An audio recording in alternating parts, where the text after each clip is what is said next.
și mă gândesc, Doamne, nu știu cum să-i mulțumesc, cum să-i mulțumesc pentru tot ce a făcut. Mi-a dat curaj să devin cine acum sunt, că m-a întărit, fata merge înainte.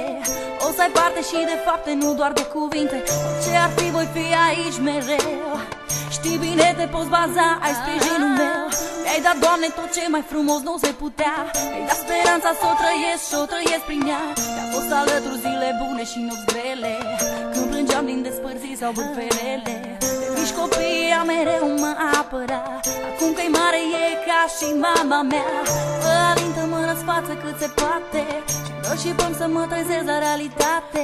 Hai, să te ridici, tot ce zici e răbdare.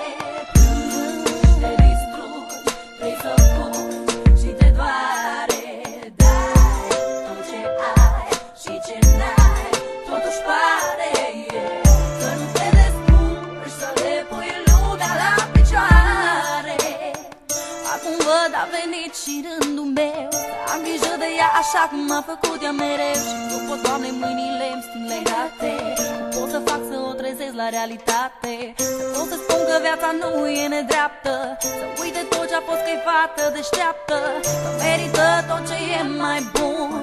Trecutul e trecut, viitorul contează acum. Dacă aș putea, i-aș da parte din mine. Vreau să o văd îmbindulând de fericire. Să spun, hai că putem să o luăm de la capăt, să dăm peste amintiri așa doar întreagă. Că astăzi ca să te ridici, mâine trece. Să-i amintesc că unde-s doi puterea crește, că împreună trecem peste tot, că o prietenie trece și prin foc.